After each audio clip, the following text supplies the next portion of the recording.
Halo semuanya, kembali lagi bersama saya Michael. Di video kali ini seperti biasa kita akan coba update keadaan market kripto dan berita-berita terbaru juga ya. Karena kita lihat untuk hari ini kita lihat market kripto kembali terguncang lagi, kembali terkoreksi lagi. Bitcoinnya turun ya, sekitar sudah kembali ke 57.000. Nanti kita coba bahas bagaimana sih kelanjutan dan situasi market kripto sekarang. Oke. Dan mungkin kita akan bahas juga beberapa nasib dari koin decentralized finance atau khususnya untuk decentralized exchange ya, seperti Uniswap, SushiSwap, PancakeSwap, dan lain-lain gitu. Nah, kalau misalnya kalian suka video ini, jangan lupa share videonya, and like, dan bantu subscribe juga ya, karena memang support kalian berarti untuk channel ini. Sekarang kita akan langsung masuk aja untuk update-nya. Nah, jadi sampai kita sudah bilang market crypto sedang terkoreksi, tapi kalau kita perhatikan baik-baik, masih ada beberapa altcoins yang performingnya cukup bagus atau memang hijau. Biasanya kalau misalnya Bitcoin turun 3%, rata-rata altcoin tuh biasanya merah juga gitu ya. Dan kita bisa perhatikan untuk hari ini, walaupun Bitcoinnya turun, nah kita bisa lihat nih dari top 100. Kita bisa perhatikan ada Elrond, EGLD, naik sekitar 19%. Jadi cukup signifikan sekali ya, dia naik 19% di saat market crypto lagi down. Ada Curve, ada Secret, ada Crypto.com juga masih naik terus gitu ya, dan Mana, Solana gitu ya. Bahkan Cake juga lagi naik nih. Nanti kita akan ada bahas juga tentang decentralized exchange ya. Jadi ya bisa kita bilang kalau misalnya market crypto udah mau masuk bearish, sebenarnya belum ya. Nanti kita bahas juga di itu untuk reviewnya lagi. Tapi untuk sekarang sebenarnya masih aman. Bahkan ada beberapa altcoin yang masih outperform. Sebelumnya di minggu kemarin juga seperti itu. Walaupun Bitcoin relatif koreksi atau merah, tapi banyak altcoins yang memang cukup performing lumayan bagus. Nah, kita coba cek Fear and Greed Index. Untuk Fear and Greed Index pun di level 50. Jadi sebenarnya masih neutral, hampir sama seperti kemarin.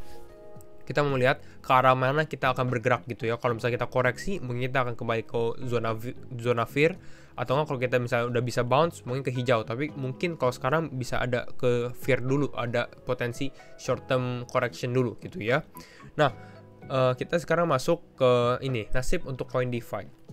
Mungkin beberapa teman juga penasaran kalau misalnya kalian yang hold decentralized exchange token, salah satunya seperti Uniswap, PancakeSwap, yang SushiSwap, pokoknya belakangnya ada swap-swapnya juga, atau ada Serum, Radium, 1inch gitu ya. Nah, kenapa? Mungkin karena memang mereka lagi performingnya kurang begitu bagus kalau kita bandingkan dengan beberapa koin lagi.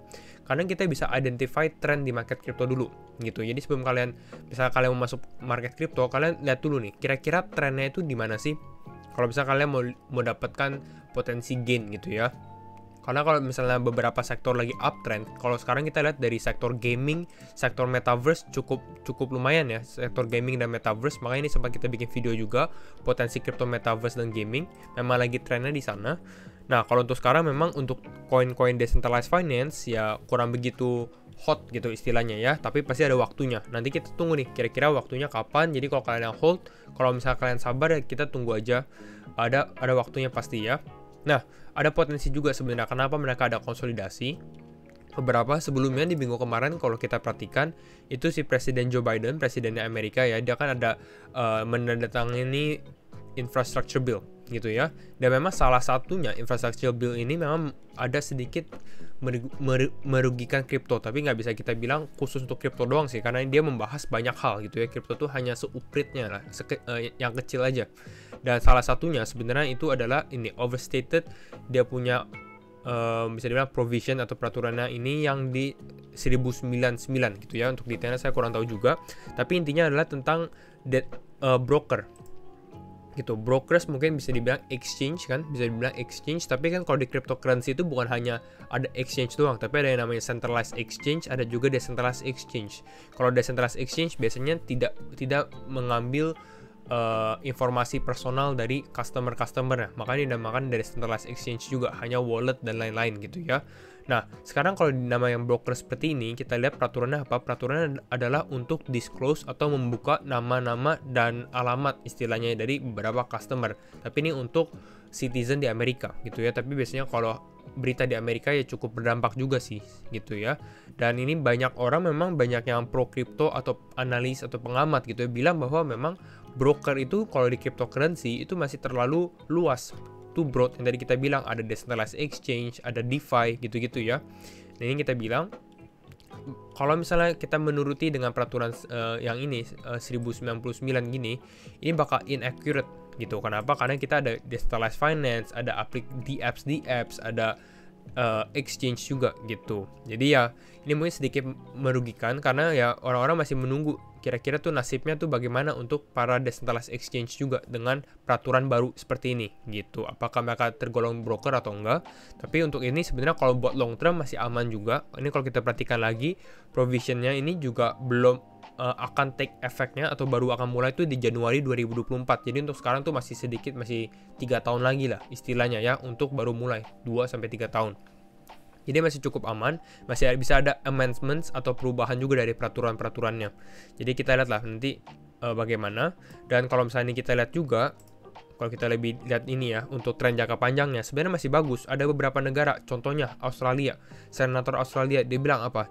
DeFi atau Decentralized Finance is not going away anytime soon. Nah, kalau dia ini pro tentang DeFi, karena DeFi ini menurut dia adalah salah satu inovasi. Sebenarnya memang kalau menurut saya juga cryptocurrency it's innovation gitu ya.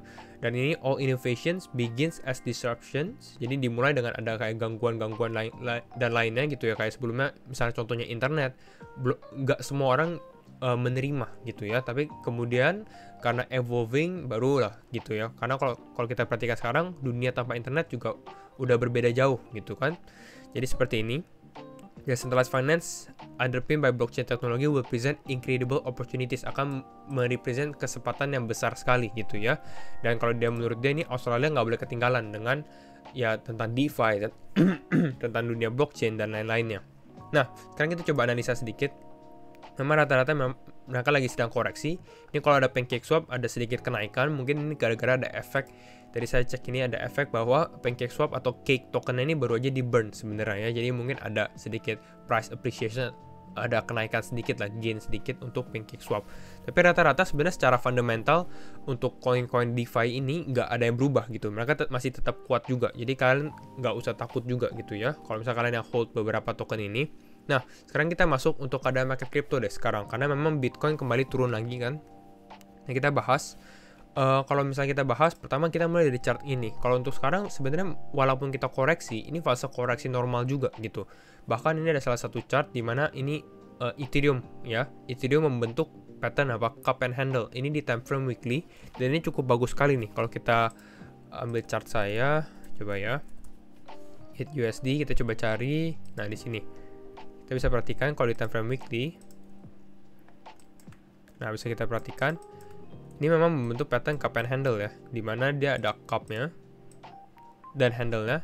Dan yang bagusnya apa? Yang lebih bagusnya adalah di minggu kemarin ini Ethereum-nya kan koreksi, dan koreksinya ini dia retest previous resistance dia sebelumnya gitu ya. Di sini dia ada resistance, di sini dia ada resistance, dia retest menjadi support dan ini tanda-tandanya mungkin bisa kembali naik gitu. Dan target Ethereum kalau misalnya dengan pattern cup and handle ini sebenarnya cukup realistis sekali sih kalau menurut saya ya. Ini kita ambil dari topnya ke low-nya.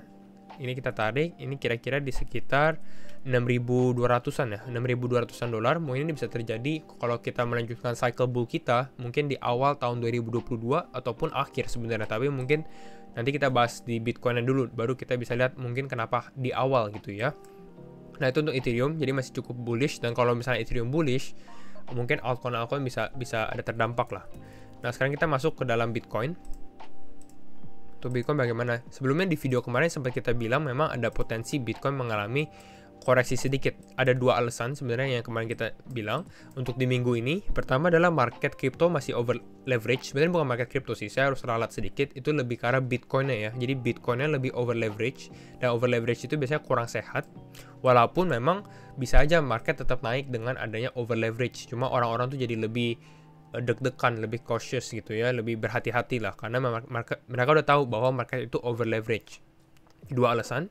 Nah, ini ditambahin 3 alasan. Di minggu ini tuh ternyata ada juga Thanksgiving gitu ya. Thanksgiving ini cukup besar. Nanti kita coba bahas juga nih efek Thanksgiving terhadap market crypto ya. Nah, untuk sekarang makanya dia sedikit ini lagi menurun. Nah, kalau misalnya market atau Bitcoin, kalau misalnya Bitcoin kembali turun ke bawah lagi, ini kan sekarang kita low kita tuh di bawah, di persis di support level Fibonacci 0,382 ya, yang kita sempat ambil dari swing low-nya dia ke swing high-nya. Ini kita kebalik karena kita memang mau menentukan supportnya gitu. Dan memang ini ada beberapa level support yang kita sudah tentukan sebelumnya. Pertama di support ini, kita lihat nih nanti kalau misalnya Bitcoin turun, apakah dia bisa menahan support di sini. Karena kalau misalnya Bitcoin bisa menahan di level 56.000, ini sebenarnya cukup oke. Kita bisa perhatikan dia membentuk apa, dia membentuk pattern double bottom, dan ini bisa menjadi reversal pattern sih kalau memang supportnya bisa menahan. Nah, kalau misalnya kita lihat juga potensi penurunan berikutnya itu ada di sekitar 53.000, dan ini pun masih cukup make sense sebenarnya, cukup masuk akal. Mungkin turun seperti ini baru dia rebound lagi.